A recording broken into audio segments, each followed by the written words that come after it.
Sejam todos bem-vindos nesse instante. Eu quero convidar você nessa noite a pensar um pouco sobre uma questão muito prática da nossa vida. Todos nós, de alguma forma, vivenciamos e estamos em alguma casa, ou num apartamento, ou num sítio, em algum lugar que você denomina como lar ou como casa. Aquele lugar onde você volta depois do trabalho, aquele lugar que você vai depois de um dia de luta que você teve, aquele lugar que você vai simplesmente para poder rever seus amigos, ou até mesmo familiares, aqueles que moram com você, aquelas pessoas que estão próximas a você. Não sei qual a sua conjuntura familiar, não sei qual a sua estruturação familiar, mas uma coisa é fato, todos nós temos um lugar que nós chamamos de casa, todos nós temos um lugar que nós chamamos de lar. O pensamento e a reflexão que eu quero fazer com você nesse momento é sobre alguns momentos da nossa vida em que a casa, ela afunda. Quando a casa afunda, o que fazer? Ou o que pode ser feito? E talvez você comece me perguntando também uma outra questão. Existem momentos que a casa afunda? Sem dúvida nenhuma. O que a gente faz quando isso acontece? O que a gente pode fazer quando isso ocorre?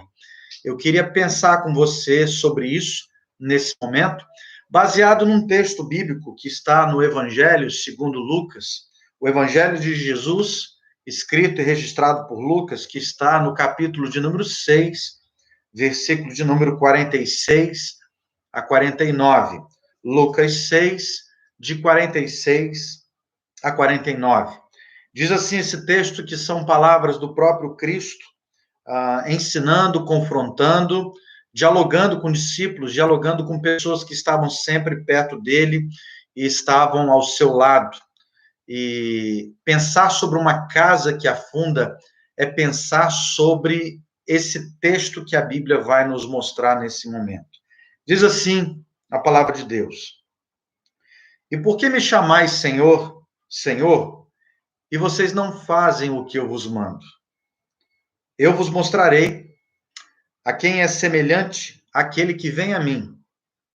É aquele que ouve as minhas palavras e as pratica. Esse é semelhante ao homem que, edificando uma casa, cavou, abriu uma vala profunda e pôs os alicerces sobre a rocha. E vindo a enchente, a torrente bateu com ímpeto contra aquela casa e não pôde abalar aquela casa, pois havia sido muito bem construída. Mas quem ouve as minhas palavras e não as pratica, é semelhante a um homem que construiu uma casa sobre a terra, ou, em algumas versões, sobre a areia, sem alicerces, contra a qual a torrente bateu com ímpeto, e a casa logo caiu, e a sua destruição foi grandiosa. Que Deus abençoe essa palavra no seu coração. É lógico que eu não estou falando sobre estrutura física. A estrutura física de uma casa vai nos ensinar muito. Mas eu quero falar com você sobre alicerce espiritual. Eu quero falar quando uma casa cai, é uma casa que não tem uma base e um alicerce consideravelmente firme. Sobre o que está construída a sua casa? Eu já quero começar pensando nisso com base nessa imagem de um alicerce de uma casa que é feito com cimento, com pedra, com areia, com fundamentação de ferro, para que ela esteja firme. Qual é o seu alicerce espiritual? O que fundamenta a sua vida? Olhando para esse contexto da palavra de Deus, a gente vai perceber que Jesus nos ensina muitas coisas. Jesus sempre se preocupou com as pessoas. Ele sempre esteve perto de pessoas. Mas ele se preocupava sobre a maneira com que as pessoas o buscavam. Eles se preocupavam com a forma com que as pessoas estavam buscando, se era de sinceridade ou era para mostrar às outras pessoas. Jesus Cristo, quando viveu aqui no meio conosco, ou entre nós, em meio à humanidade, Quando ele viveu aqui na Terra, ele não estava preocupado com popularidade. Jesus não estava preocupado com ser famoso. Jesus, quando esteve entre os homens, ele não estava preocupado se ele teria milhões e milhares de pessoas o seguindo. Tanto que ele instituiu apenas um grupo pequeno e seleto de 12 pessoas. E com essas 12 pessoas, ele investiu sua vida, sua fala, dormiu perto dessas pessoas, comeu perto dessas pessoas, fez milagres, transformou tantas realidades. Esse foi Jesus. Jesus queria que as pessoas que estavam próximas a ele, aquelas que estavam cheias dele e dizendo que estavam perto, literalmente fizessem o que ele lhes mandava. Ele queria que elas entendessem o que ele realmente veio fazer aqui. Por isso que Jesus investiu 3 anos do seu ministério, da sua vida, ensinando as pessoas sobre o que é realmente segui-lo. Ele veio para ensinar aos homens, para que eles pudessem compreender e entender que eles tinham que perceber através das ações e palavras de Jesus que eles precisavam de um alicerce na alma. E o alicerce na alma, ele era demonstrado através do quanto eles faziam de fato o que lhes era proposto. A gente tem vivido um tempo onde a fala, ela é muito frágil, ela é muito volúvel. A gente tem vivido um tempo em que as pessoas, o que elas falam, não pode mais assinar. Eu ouço uma expressão que é do meu avô, ele diz o seguinte: na minha época, tudo era no fio do bigode. E o que isso significa? O homem tinha palavra, a mulher tinha palavra. Hoje em dia, tudo é processo. Hoje em dia, tudo é registro através de documento. É lógico que eu não sou contra isso, que traz uma segurança jurídica para você ou para outra situação que você esteja vivendo. Mas o que eu quero dizer para você é que uma vida baseada num alicerce, uma casa que não afunda, é uma casa e é um lar que está fundamentada no alicerce vivo que é Jesus. E de acordo com ele, no texto bíblico, uma vida alicerçada nele é uma vida coerente. É uma vida que faz aquilo que ele ensina. Quando a gente olha para o texto bíblico, a gente vai perceber isso muito claramente. E dependendo do alicerce espiritual que domina a sua vida, você será uma pessoa bem-sucedida ou não. Você será uma pessoa aprovada por Deus ou não. Seja muito honesto. Você está buscando ser aprovado por quem? Por Deus ou pelas pessoas? A gente vive um tempo de agradabilidade muito intensa em meio às pessoas que estão ao nosso redor, enquanto Deus fica sendo deixado muitas vezes de lado. Sabe quando que uma casa afunda? Quando o meu alicerce ele está frágil.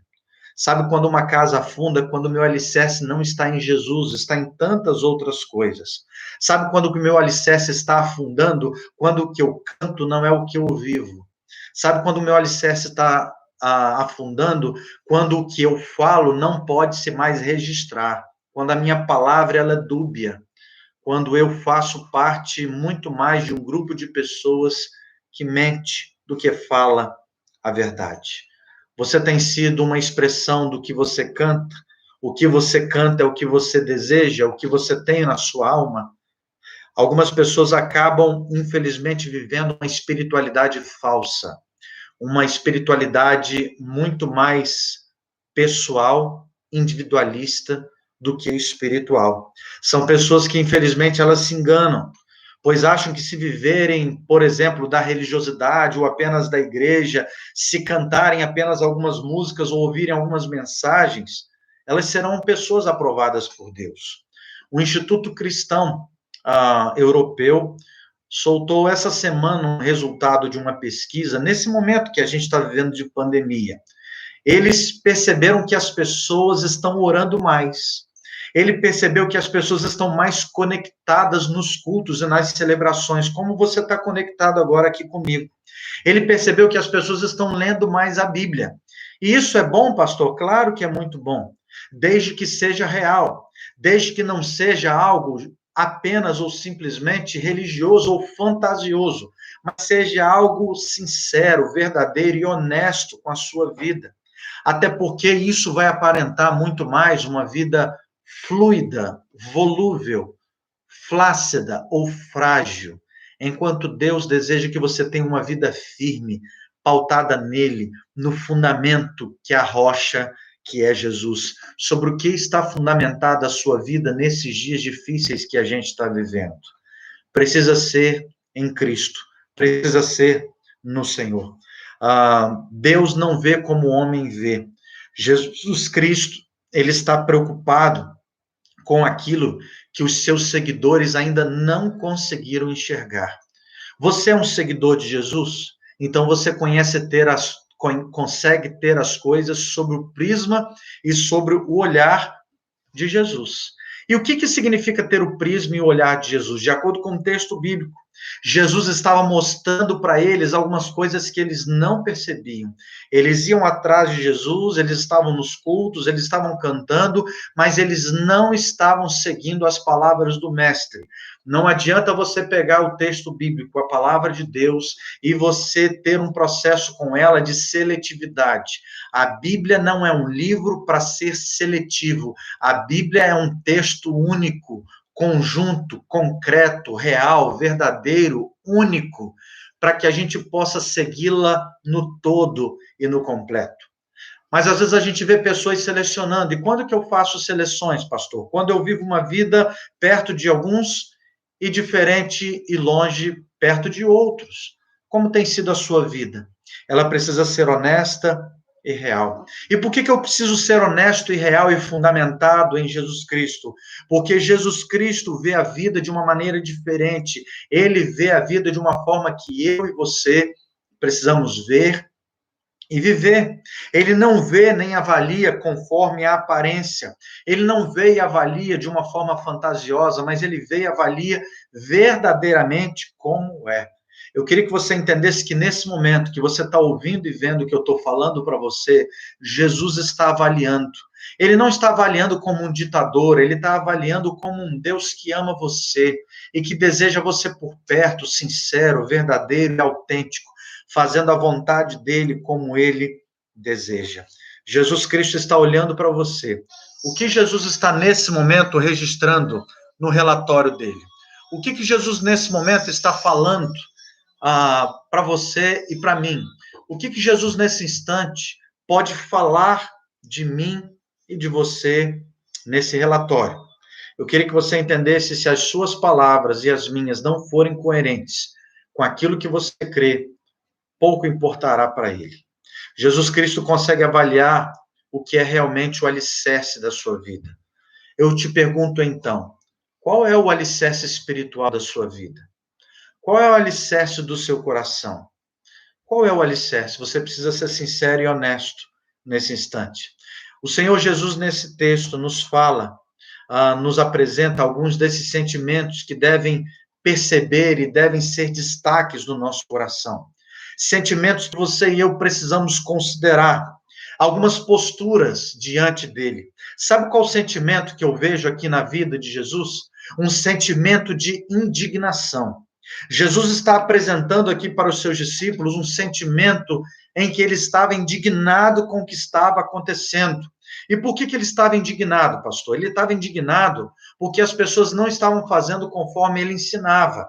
O texto que lemos no versículo 46, você pode acompanhar na sua Bíblia, diz assim: por que vocês me chamam Senhor, Senhor, e não fazem o que eu digo?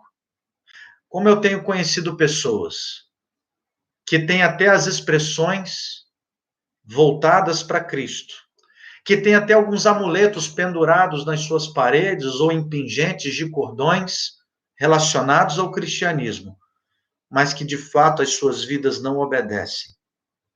Maridos que não cumprem o seu papel, esposas que não cumprem o seu papel, filhos que estão longe de cumprir o seu papel, patrão, empregado, que não celebram e não exercem suas funções com base e como se estivessem adorando e celebrando a Cristo, como o apóstolo Paulo nos convida.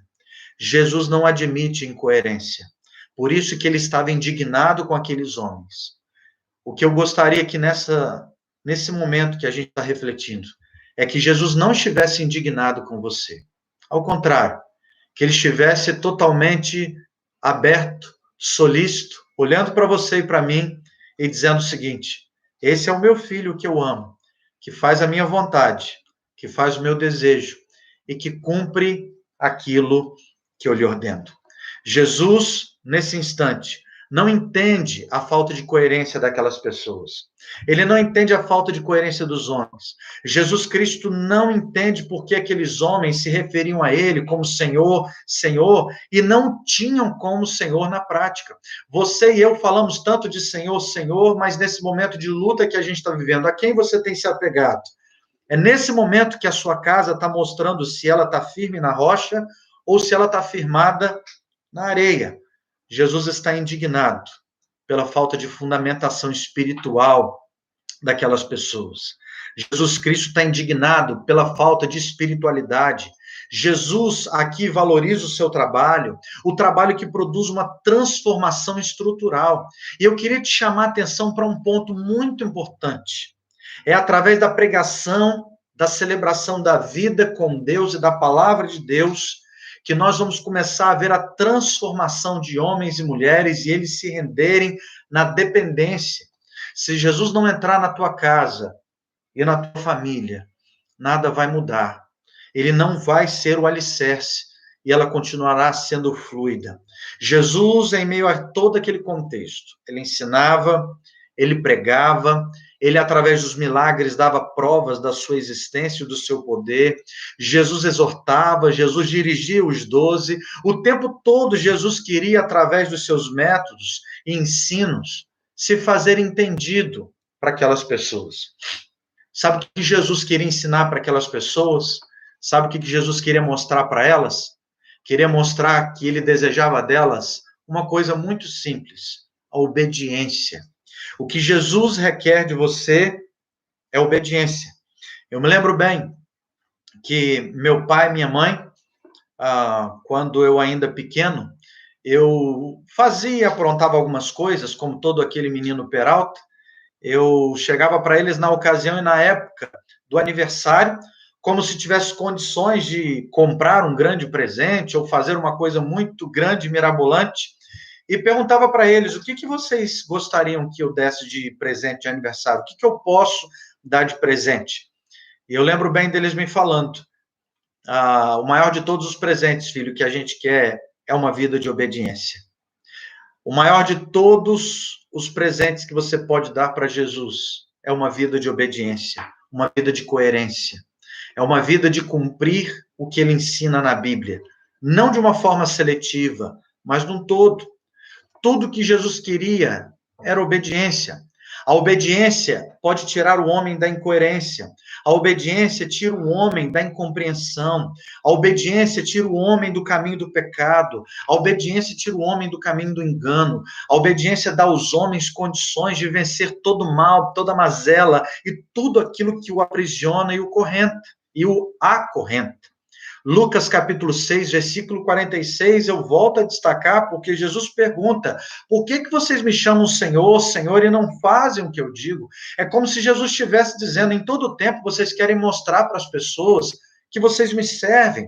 Em todo tempo vocês colocam até versículo nas redes sociais, vocês até convidam as pessoas para as celebrações, mas quando de fato eu vou olhar dentro do teu coração, há incoerência. É isso que Jesus está dizendo para aqueles homens. Jesus está dizendo para aquelas pessoas: eu quero obediência, filho. Eu quero obediência, filho. Esse sentimento de Jesus pelos homens, essa indignação, serve nesta hora para nos lembrar e nos perguntar como que nós estamos nesse momento. Você cantou comigo, nós cantamos. Você orou comigo, nós oramos. Você participou dos momentos e tantos outros desse instante que você está me ouvindo aqui falar com você. Mas Jesus é o único que pode olhar com profundidade. É o único que pode olhar com verdade para o seu coração e encontrar de fato coerência ou incoerência. Haverá incoerência se você vive uma vida de desobediência, mas haverá coerência se você for um filho obediente. Coerência, esta que é um produto da obediência, é um resultado da obediência, do seu grau de comprometimento com a palavra de Deus, com os ensinos de Jesus. Tudo que Jesus quer de você agora, amigo, tudo que você pode dar para Jesus agora, é um pouco de disposição de obedecê-lo. Mas esse sentimento de indignação que permeava o coração de Jesus leva Jesus a desistir de você? Claro que não. Ele não desiste das pessoas. A decepção de Jesus com os homens contraria a lógica humana. Jesus passa então a ensiná-los como fazer isso. E nesse momento que Jesus está ensinando, ele diz no versículo 47 o seguinte: eu mostrarei para vocês como que se compara aqueles que vêm a mim, ouvem as minhas palavras e as praticam. Ou seja, pessoas que venceram preconceito contra Jesus, pessoas que sabem que Jesus é o caminho, pessoas que sabem que Jesus é a luz, sabem que ele é a direção, pessoas que sabem que estão dispostas a abandonarem tudo por ele. Mas tem gente que vive na incoerência, não obedecendo, não querendo saber sobre Deus, não lendo a Bíblia, não querendo mudar a sua vida, se alimentando de tanto lixo cibernético, computadorizado, online, no momento que a gente está vivendo. Como que existem pessoas que nesse instante acordam, vivem e dormem o dia todo praticamente, horas e horas a fio, conectadas em tantas coisas, mas absolutamente longe de Jesus. Pessoas que vêm a mim, ouvem as minhas palavras e as praticam. São essas pessoas que são consideradas casas que não afundam.